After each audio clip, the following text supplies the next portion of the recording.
heureuse que vous êtes belé partout dans le monde. Kolanda Kindoki politique, émission d'analyse politique. Yamokona lelo, eza émission spéciale, je peux dire ça comme ça, parce que eza à la veille à nativité, fête ya nativité à Jésus Christ, tout au Noël, tout fêtera chaque le 25 décembre. Vous comprenez que tout ça lelo le 24 décembre, vendredi, wapi tozo enregistré pour nabino émission Kindoki politique. Outaville province ya Kinshasa, bozolanda biso na kati ya ba province, bozolanda biso libanda ya mboka Congo, bozolanda biso na kati ya Kinshasa. En tout cas tozalaki na bino ane o mobimba tozo sepela ko yeba ko bozo sala biso confiance et bino pe tozo sala bino bolamu na nzela ba émission na biso. En tout cas meilleurs vœux partout dans le monde, bisika bozomi balandi ba ami ya émission Kindoki politique. En tout cas je vous aime tant, vous aime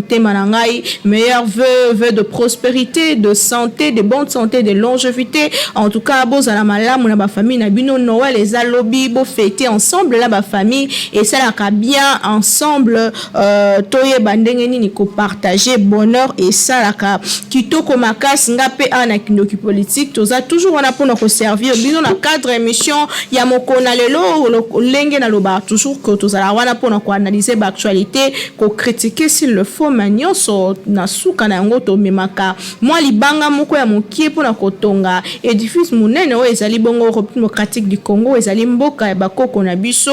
Alors to memaka ba critique o ezotonga mboka na nzela yango nde tozalaka na monopole ya connaissance tenenga na lobaka tozalaka toujours accompagné na bandeko politique, bandeko ba scientifique, bandeko ba journaliste pe bongo na bongo ba invité nyonso tozalaka na bango awa na plateau na biso lelo. Tombeli bino mwana mboka Anissé Loleka azali coordonnateur ya mouvement le pouvoir en marche na elongo toso la quelques sujets d'actualité o ezali mokona lelo ezali à la une ya ba journaux pe en tout cas la télévision na biso boye ba ko président de la République Félix Tshisekedi azelami n'espace Kasai wa bibisika isengela koma na mbujimai tozo zela ke ba population za déjà ko bongama pona koyamba moko kati na bango oyo ekozala pour la première fois uta azala mené na magistrature suprême ko koma na mabele ya Kasai oriental pe grand Kasai nyonso. C'est sûr que ko fêter la bango pe akoyoka bango ko solola makambo nyonso ndenge ezali kotambola kuna na Kasai. Ministre de l'économie a rassuré que deuxième lot ya ba produits surgelés kokoma dans 48 heures pe atalisi que distribution topé gote ki yango ezo banda à la veille ya ba festivité à fin d'année, c'est-à-dire que avant le 31 décembre population ekolia mpio di o utaki na mibi et ekolia pe ba produits ba volaille ekoya ba soso pe bongo na bongo ndenge ministre et économie à la kaki na ngambo mosusu ba avocat et ancien président de la République Joseph Kabila Kabange babimaki na silence pour na compromettre banquette stopper quand il s'applainte, qu'on portait plainte contre les médias internationaux et celle qui enquête Congo Aldop pour na que yango ezali ko simba vraiment intégrité et surtout honneur il y a ancien président de la République Joseph Kabila. Alors quelques sujets d'actualité autour Kabola lelo ba accident zo salama mingi et sengeli ko yeba pe que faut ko prier hein, et c'est important ce ko za moyambi ozali na religion na yo on a ko tanga kombo soit tant qu'on prier parce que ba festivité ça toujours attend ba fête ndé maramabe salema on les a conseil na pesibino na remarqué que ba accident ils a vraiment mingi. Alors na invité na biso tozali na papa Anissé Loleka mwana mboka mbote na yo mbote mama journaliste boni santé zali malamu kande na lobaka na ngolo ya nzambe parce que makomi nzambe lobi soki nzambe abatelite oyo akobatela kosala musala ya ponda yango nano losako pana nzakomba oya batela kabiso mikolo nyonso yenda bonge na nkembo. Alors, président de la République démocratique du Congo a se déplacé pour na Grand Kasai wapi esika ko communier na bakasaya nyonso tozela nini na bokei na ye to pe ko kende kuna ndenge ministre ya communication lobaki eza vraiment pour na ko kokutana bango ko so na bango komona ba situation nini eza kuna na Kasai lolenge kani yozomona vraiment déplacement yango. Oui, ezali déplacement moko malamu, hein? Au président de la République a sali ou azo sala na espace ya Grand Kasai, eza malamu atambola kana mboka na RDC a vérifiaka ayebaka qu'est-ce qui ne marche pas na kati ya mboka. Nini ezotambola pe nini ezotambola te na kati ya mboka. C'est quelque chose on a nazo féliciter. Akendaka na Grand Katanga, après qu'on a Grand Katanga akendaka isu na este alongwaka isu na kenda na Congo central lelo akekuna na Grand Kasai po Grand Kasai tanga kokende na Mbujimai akokena Kananga akokena Tikapa akokena Lusambo ndomona akotama na Grand Kasai après na pe akoya pe na Équateur po na Équateur pe tozo zela to mona po aya ko mona makambo yo ezo simba te na kati ya province ya Équateur tozo zela ye mais ngai na sepeli ndenge président de la République asa déplacement wana na Grand Kasai akenda mona ba médiocre oyo ba bomi province ya Grand Kasai. Et quand je parle Grand Kasai, je vois Kasai oriental, Kasai occidental, Kasai et Nasankuru. Ba bomi province ba dirigeant wana bato président de la République appelle ça qui confiance ba détourner ba mbongo. Tout le monde a l'éveil, babanjo sam salam bangu po ba impressionné ndeka bando sam ça depuis. Eza musala te bazo sala na bazo zo mabele ya rouge ba bengi na lingala mabele ya Angola. Mabele ya Angola bako bwaka ngo. Sikota ngo mbule ko betawa. Mama Naomi na ko ebisa yo ko mona ke no poto ko za na ville ya Mbujimai ya masekite. Ngakulo samu na ngeza ne mbule beta. Ta président de République on yata lelo vendredi. Mbule beta munene. Eta mbule beta na poto. Tango poto ko bebi sa ville. Président de la République on comprend que notre bateau n'a pas sa confiance. Bazali ma bateau mo ba osala et l'autre côté. Ngai na za na bateau que no bazakuna na Mbujimai.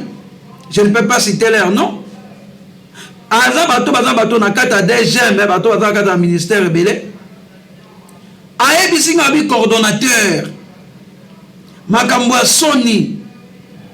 Ba précipité biso misala ya 72 heures. To sala ngombangu. Pour président Zoya. Quelle médiocrité! Non. Au moins les locaux na sengi bande konanga bakasayen. Il faut vraiment se soulever contre l'autorité et la province Nabango. Quand je parle les autorités, il y a ressortissant, il y a Grand Kasai, je vois les ministres, le DG, le gouverneur, le vice-ministre. Et nous avons des députés, des sénateurs. Bazali ba hypocrite minene. Il faut aider le président de la République. Pour aider le président de la République à réussir dans 4 mandats, ça demande il faut que dénoncer place aussi battre et sim. Mais apparemment Grand Kasai il faut le bango bon c'est vrai que le chef de l'État a mokonzi mboka ya bana Congo nyonso mais quand même aza originaire ya Grand Kasai il faut aussi que le bango bon mais apparemment Grand Kasai ils a délaissé les situations ça vraiment malamu te. Non maman yoka il faut que ça la bonne foi. Hein so dans la bonne foi au koloba makamuta muso au koloba anate. Kasai va bénéficier ma casse soit bien ngote. Nani ndeti par exemple. Gouverneur Ngoy Kassange azalaki wana. Azalaki mutu akabila no. Bande ko pesa mbongo pa bon sa province. Mbongo nyonso ba détourner yango. Nana ile ngote. Na kati ya programme Tilengelu. Président Tindi conseil na ya matière ya infrastructure. Pour kende asa na rapport makambo etali kuna makambo Tilengelu. Yake kocha kandidatika comme gouverneur. Quelle médiocrité! Et tant que président de la République akoya allez à se précipiter ça va contrôle mingi akia na mona alataki na mona ki alati sachet noir akotambola mabele po ata ande bakosa musala wana c'est hypocrisie. Président de la République tala délégation oyo elongwe na Kinshasa bakia na Kasai po bake bayamba yo. Président de la République bazali ba hypocrite minene batonisi aéroport bato nyonso apparemment basintéressi na Kasai ka ton chef de l'état linga kindi Kasai. Bon, oui c'est normal parce que majorité ya ba ministre ebele ya IDPS na ba conseiller misusu baza président ce sont des Kassaïens. Ils ont des points de tribalisme. Vous comprenez? Ils ont des tribalisme. Ils ont des misala de président normal qui bamu.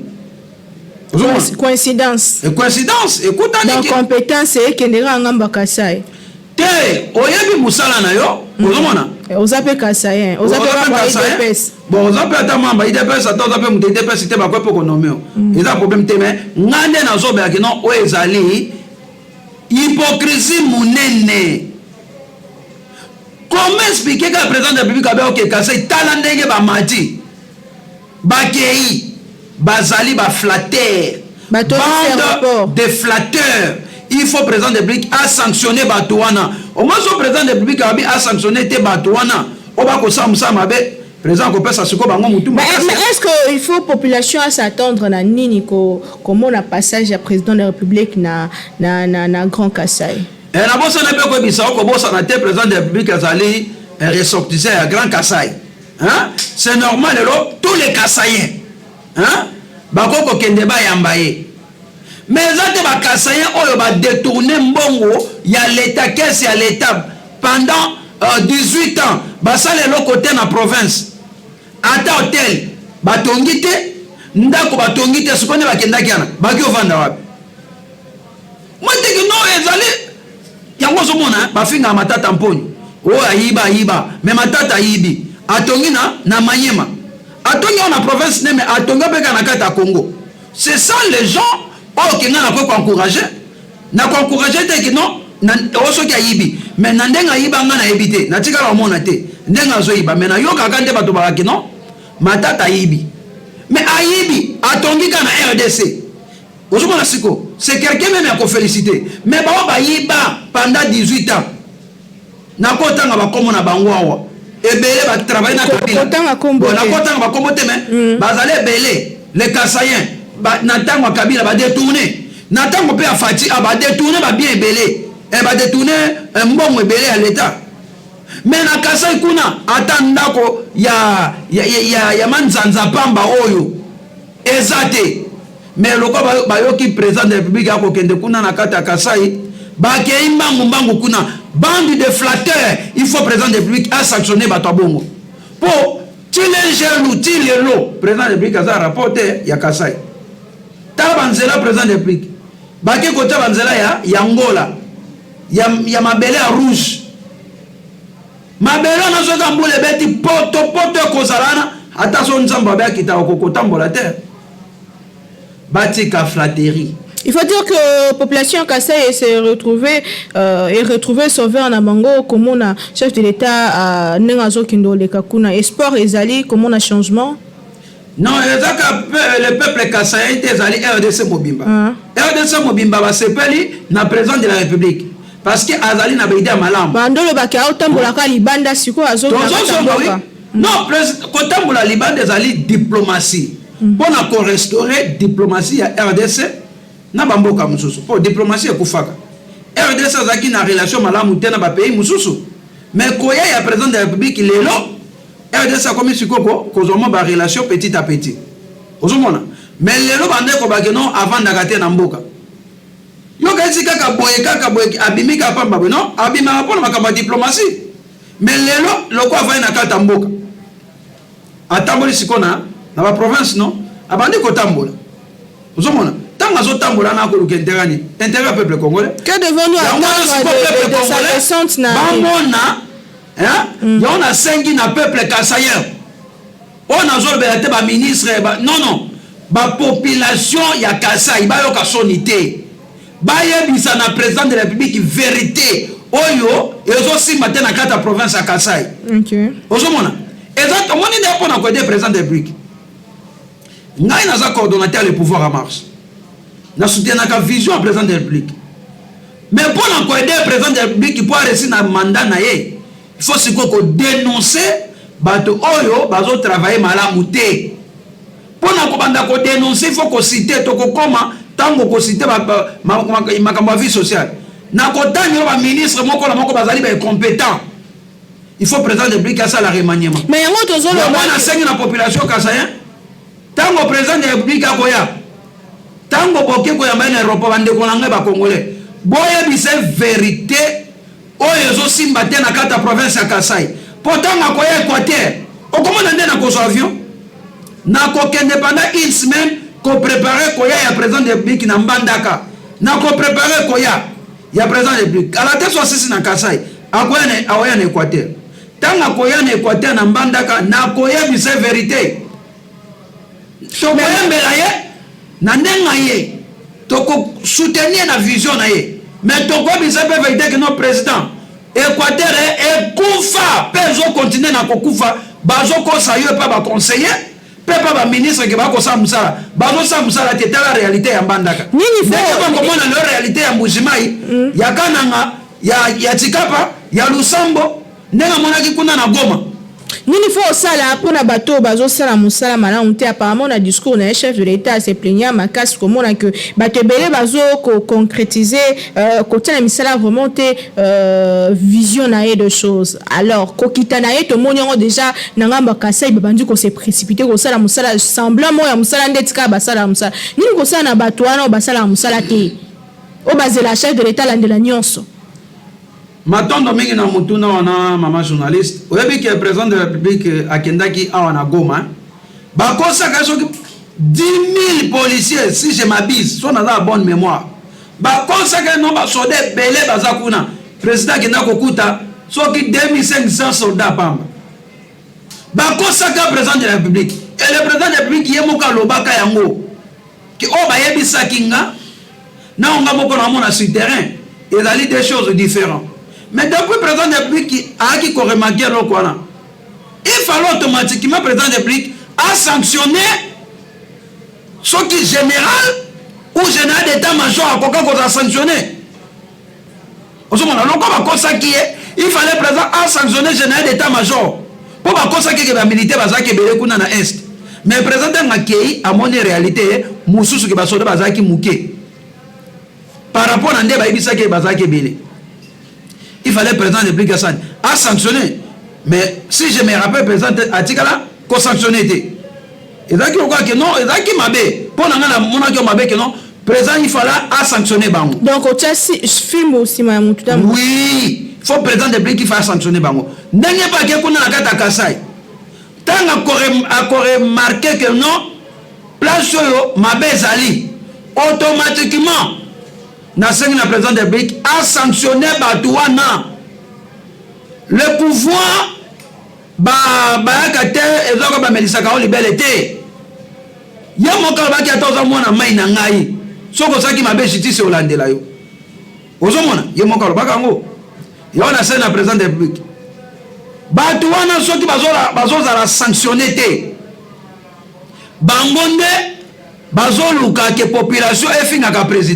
pourtant la population zofinga akofinga ministre de akofinga ndeka ka président de la République ce qu'on appelle la ligne que no mutu asimba président de la République pour na président de la République a vision malam mais le président de la République azali combattu na entourage na présidence de la République parlons oui nini boli misimama azali combattu na entourage de la présidence de la République ba conseiller bazali entouré na ye okomona président lobi a bango kuna bakio sala soki be bazwe des présidents de la République attendent de l'autre côté y compris gouvernement oyo ya union sacrée oyo ndeko sama lukonda ndeko bakeno gouvernement ba wario menga na bi baza wario te bakomi i wario gouvernement est compétent gouvernement soni gouvernement ça va le compte des commissions incompétentes ezali gouvernement ya incompétent gouvernement soni nayebi baje bakosala na bazolinga ke non population ina président de la République. Apparemment, il y a mystère. Hier, c'était gouvernement, il y a FCC, comme il y a ça, mais moi qui suis dirigé par la coalition, on a très bien yo. Ça, le gouvernement, oui, on a tant de ministres qui ont été la vision président de la République. Y compris moi quand on s'en Malukonde.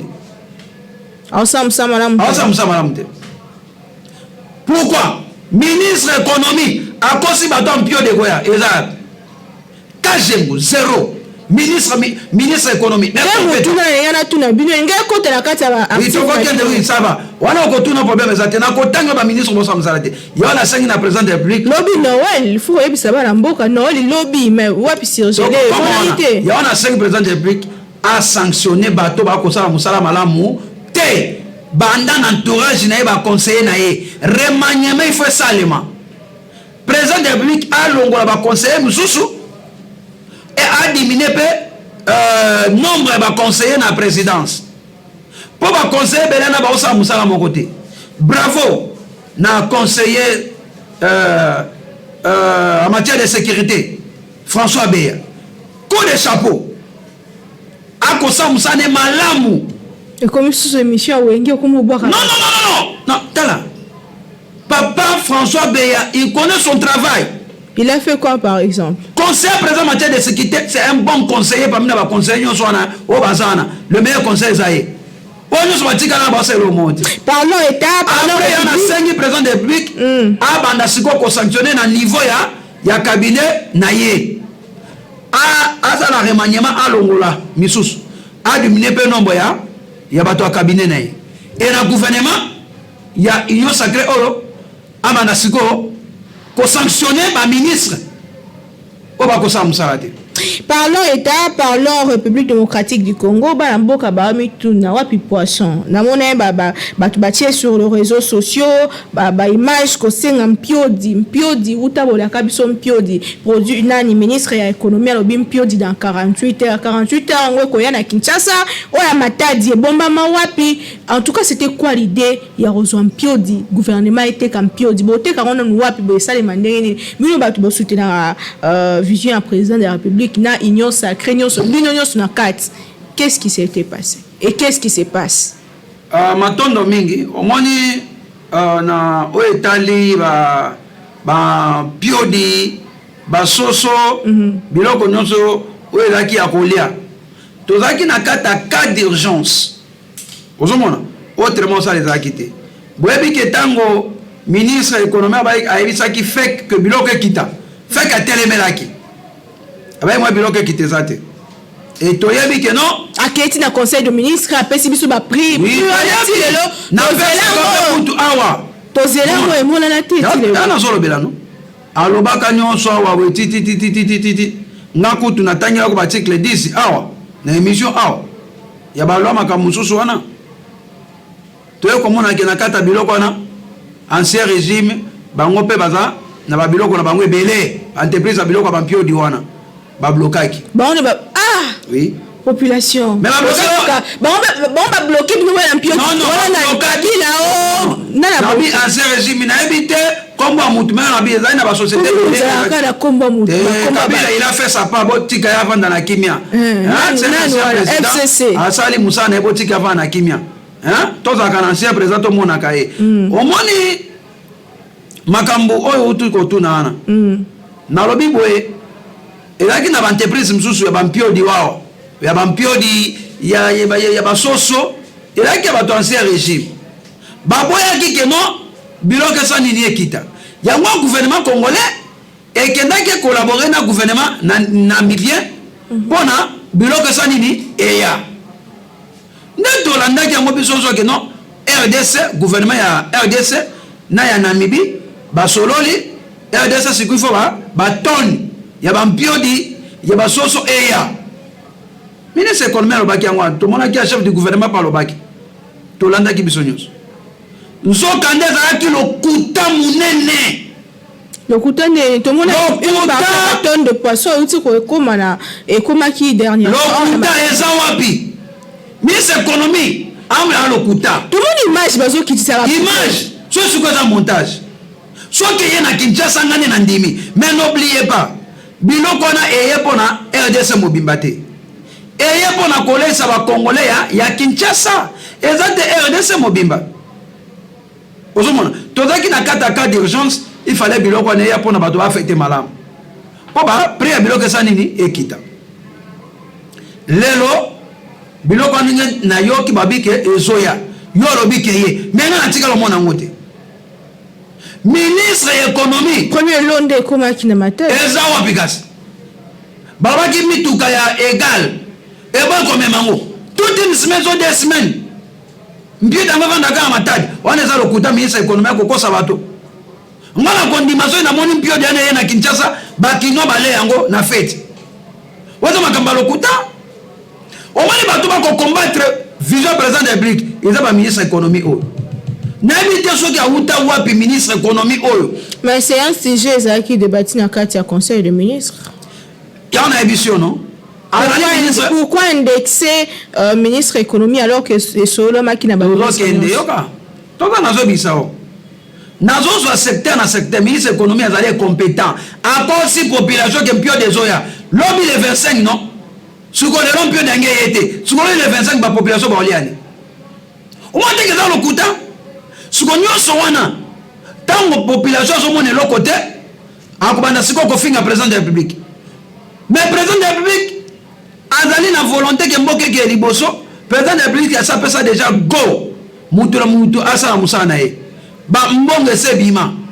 mais baosala musala mote ministre économie est compétent aosala mote olongwana ozwi ministre ya intérieur aselo kito anoko na nga mutete na nga na mongo ya mutete na okotela ete est compétent nani tala insécurité nde ozosalema na ville ya Kinshasa apparemment kulune kiti depuis kanyamaka CCA ministre en fonction akende kuna na mbudi kosala rapport makambo atile jelo tande babeti masasi eba ba policier un ministre en fonction babeta masasi ministre tout la mwisi ya sasa akimi okwebisanga nini sikoso ministre akufaki na ba député so siko bakufaki ministre azali compétent tala Olivier Mpunga babomi ye awe pa ba policier ba torturer ye ata soki ezalaki problème nini eza ata soki ayibaki nde bato bako bakino ayibaki koboma mutu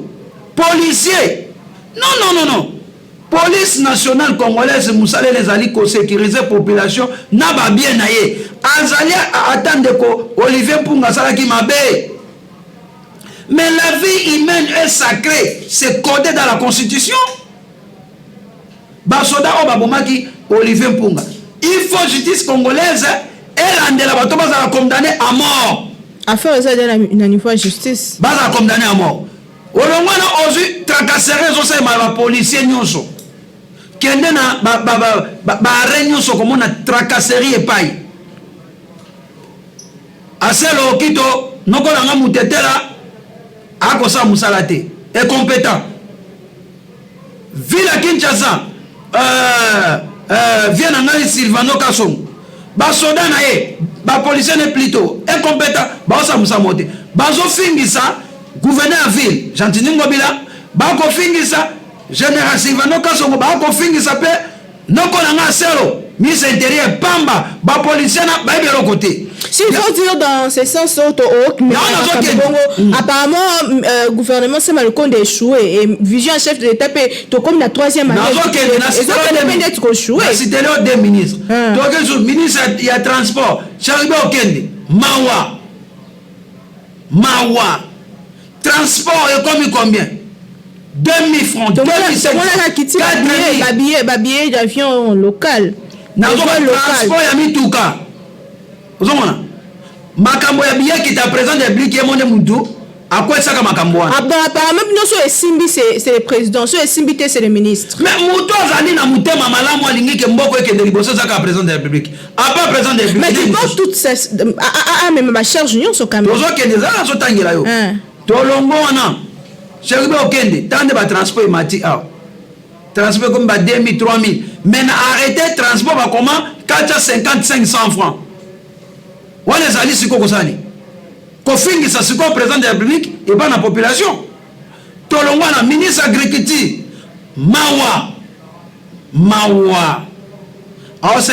ndebongo IDPS ezoloba que bilan a bino kozala partager, c'est-à-dire que vous préparer moral que bo échouer et vous partager on la balinga mususu tozokende yoka ko ba tozali biso moté zela même moi que ça dirige tozali biso moté maman journaliste mboke ensemble pezalaki tozali biso moté zela mboke MLC pezalaki mboke zali dirigé par la coalition non toyebi yango biso nyonso faut boko pesa teka na IDPS ne mutut IDPS ça mutu mais ça combien de ministres il faut se kokoeba IDPS ça soki na 9 ou 11 ministres siko balé na ya kopesa bango combien moko otika na combien voilà il faut se kokoeba côté wana aba ko ministre ya agriculture le côté ko ça le ko monter azoki ça IDPS soni azoki ça président de la République soni aba ministre ya agriculture ministre pêche et élevage mayuya et le côté aux ministre pêche et élevage ba canot de pêche ezate bateau industriel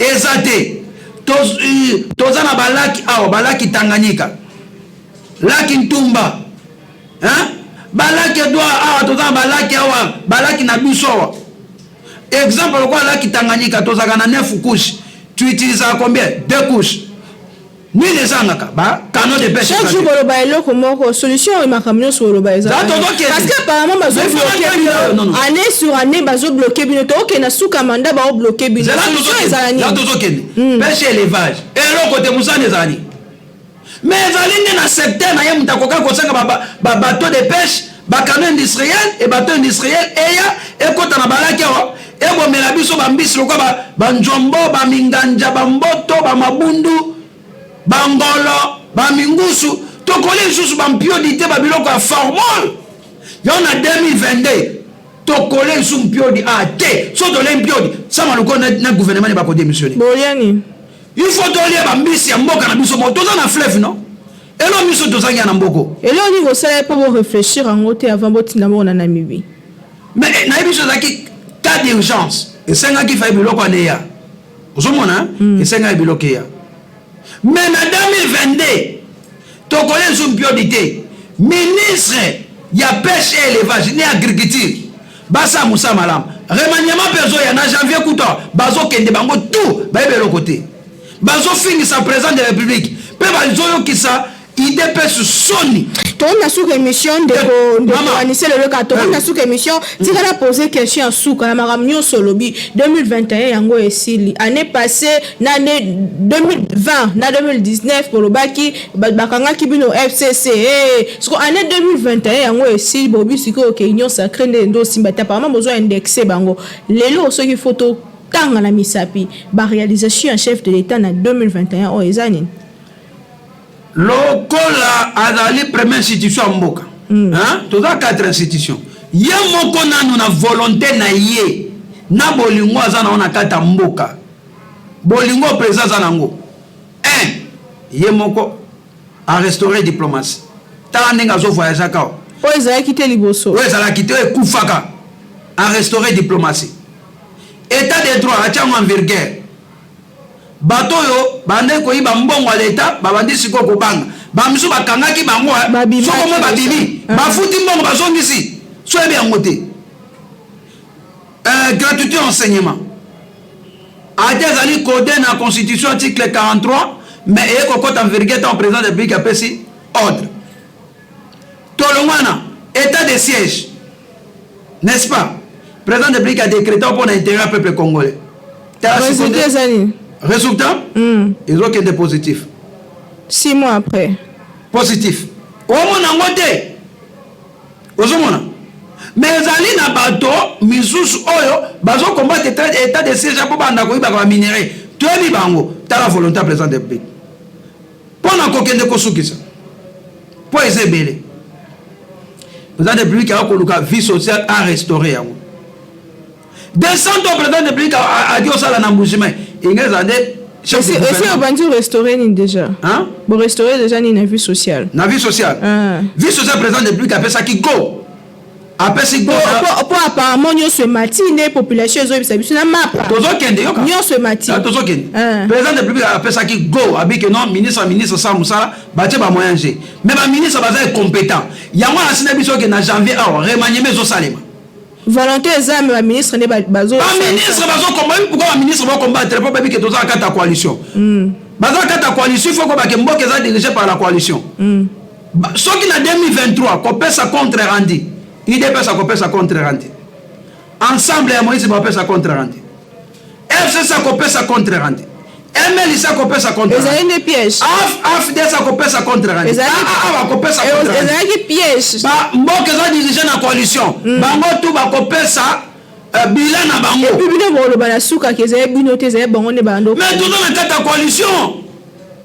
Au moins il faut longtemps président de la République azana mais le président de la République il est combattu. Maman bayebaka mutu président de la République nde azozanga bato a volonté bakoki kosunga ye soki lelo na biso kotangela nga mabe moko ya président de la République aza mabe te mabeka moko nga azomona pas président de la République po azali mutema malamu nga kanseram mutema malamu na kanseram te makambo metali makambo ya peut-être ministre peut-être ntiki wana na makambo etali makambo eza makambo ya président de la République te. Mais il y a ce qu'on a RTPC. RTPC c'est lié. RTPC c'est dans la carte de présidence. Mais ce RTPC il faut ce qu'on s'en dit annuler Makambona. Mais comment ça n'a été que non na budget à 2022. Makambara mais ça il sous-souté. Président de la République a yoki mungongo ya population. Na budget 2022 Makambara mais ça il sous-souté. RTPC to tellement qui est na ministre ya Kibasa. Les résultats sont positifs que na 2022 Makambara mais vous allez sous-souté. Ça reste à voir, tu comme la souka. On a complété l'onabisio. Président de la République, Azana Bolingo, Kemboke Keliboso, mais président de la République, Batu Oyo Bazan Touré Naye, ne Bazoli n'a pas initié la population. Heureusement que Bisso, le pouvoir en marche, tous à cas vigilant. Est-ce que vous pensez qu'on a clamé dans tout ce qu'il fait, ils ont aidé? Bisso, tous la Kissa. Place ma bête aussi. On a tout content que ma ministre. Mais c'est qu'il y a ma bête. Dans son temps, ma bête c'est Kaza parfait. Mais pourquoi ça ne marche pas? Non, mais président de la République, aux Hollande, Azali Malam, Azo Pesa itinéraire. Mais le compte de la carte coalition, Bazo Bundisaye pour réciter pour 2023. Population va finir, va voter. Mais il n'y a pas de mauvais troupes, il n'y a que de mauvais chefs. Ah, ok, merci beaucoup. Oui, mais que Moïse Katumba est la candidat présidentiel en 2023. Et puis qui s'amite? Est-ce que la ministre n'est pas contre travailler madame pour la population de la présidente de la République qui m'a beaucoup? Bah, contre travailler madame ou té. Pour baby qui sont travailler madame ou population qui est la présidente de la République qui m'a beaucoup. Voilà ce qu'il faut comprendre. Jean-Pierre Mbemba, ba ministre naye, ba ko travailler malamu te, ba ko linga ba travailler mabe pour population et ina président de la République.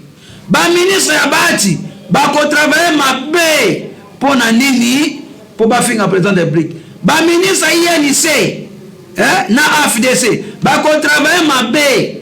Mission na bango za la bongo, so e ba kango te na zo dévoiler le secret. Ba ministre FCC, ba ministre ya ensemble, ya MLC, ya AFDC, il y a INC. Il y a deux personnes qui sont différentes. Il y a des gens qui ont travaillé. Il y a des personnes qui ont travaillé.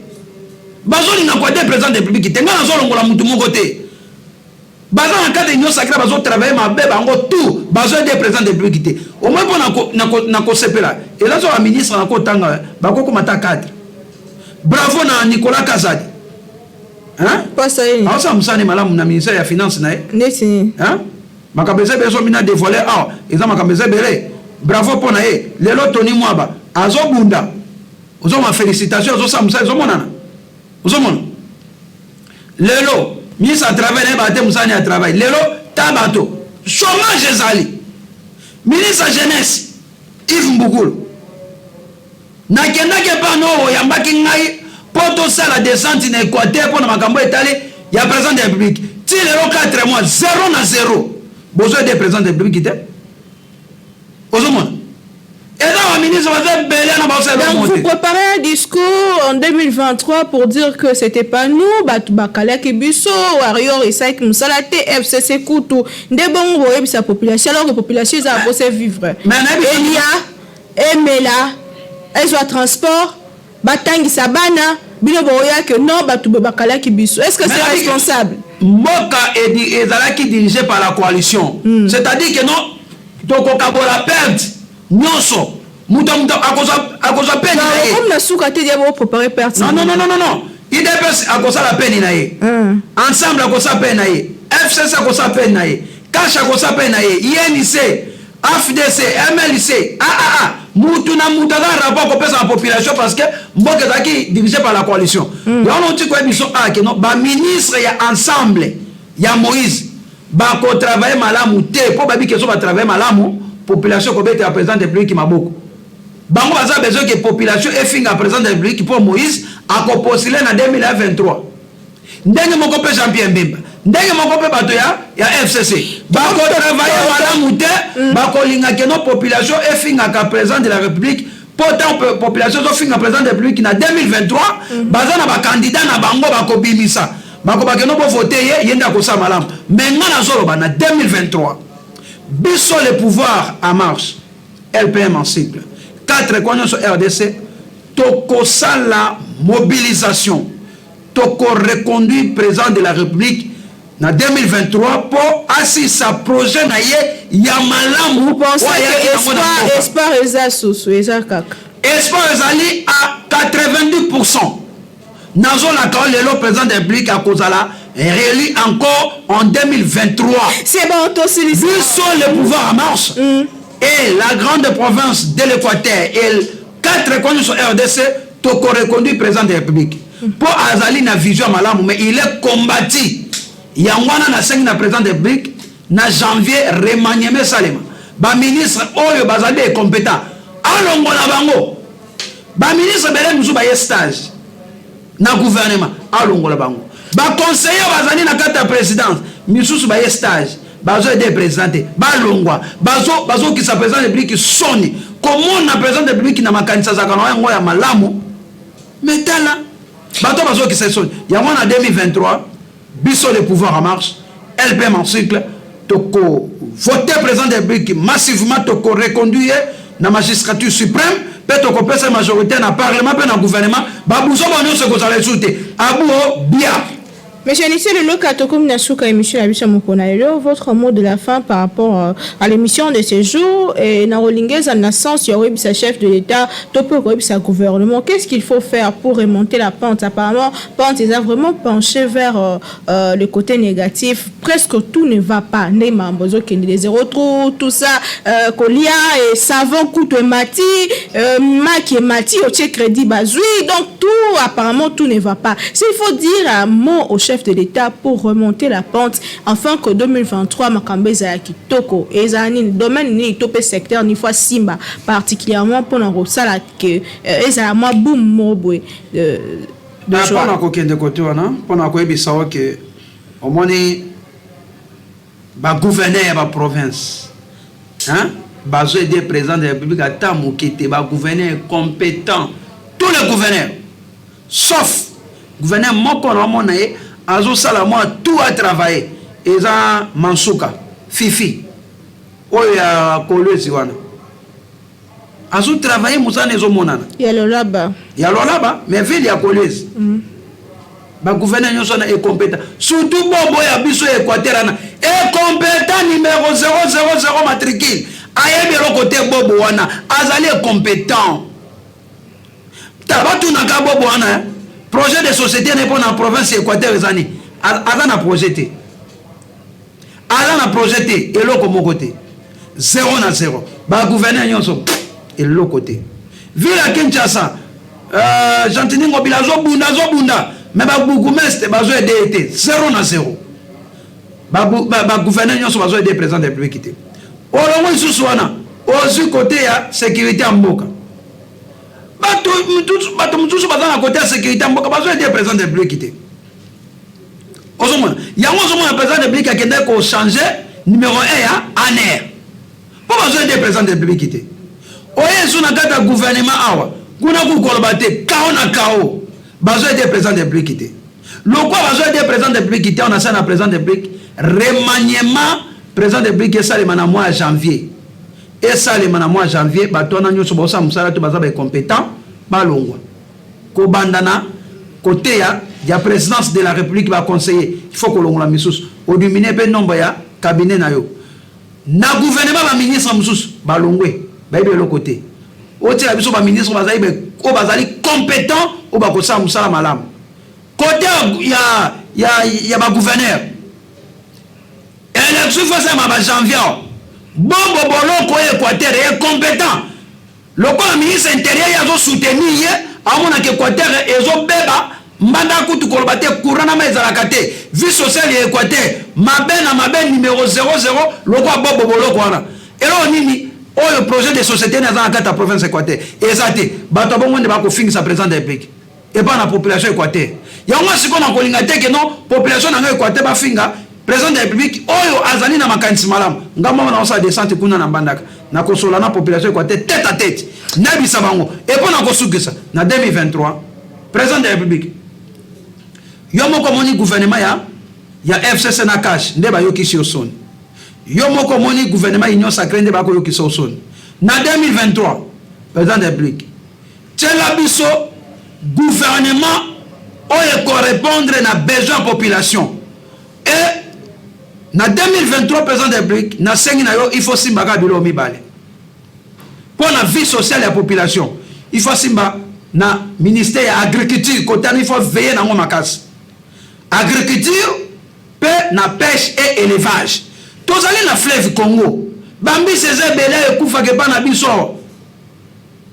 mais ba canaux de pêche tozana ngote ba bateau industriel tozana ngote agriculture bilangese belé wa nzamba pesa biso mabele moko ya malamu mais ba ministre wana ba projet de société bango ezate ya wana 5 na président de la République na 2023 pour na konomé gouvernement il y a 2023 na 5 eloko moko 2022 2023 pour élection en 2023 OK élection 2023 na ya na zo ba kino gouvernement 2023 avant président de la République on nommé ministre c'est un ministre nyos oyo konomé après avoir konomé après ça yo projet de société na ye au côté wa ministre belé mayuya na mayuya mais ils ont tous un programme ya gouvernement mais bazo sala ngote bazo sala ngote bazo exécuter ngote faut ça ni balongwa ya on a ça na 2023 président de la République avant to comme 2023 to tika na une année na janvier changer les biso équipe na nyonso ya gouvernement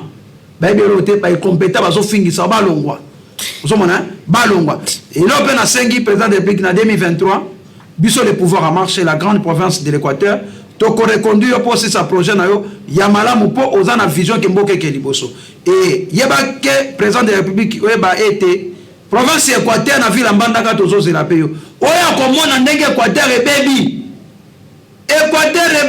président de la République c'est fini ça n'est fini aujourd'hui oya komona merci partout dans le monde meilleur vœu na mabota na bino tokutani très prochainement na souci à servir bino demain déjà c'est Noël bonne fête de Noël et ba festivité les kakito en famille et ça ira bien le yenge mingité comme la mingité c'est pas na ndaku soki il s'agit kobima sala ngona ndenge sengeli o lié au meli kasi o méditer mingi pe aux ali ko projecter année 2022 et ça est très important au sali bilan na yo pe au projeté vie na yo po et ça la ka bien na famille nyon so landi biso lelo to pesi bino merci mingi pe ba meilleur vena bino partout dans le monde to kutani très prochainement l'associé à servir bino toujours de to ça la bino mosala on a invité à Sikakasi avec le même plaisir c'est que Nzambe a béni ça mabele abakoko na biso bye.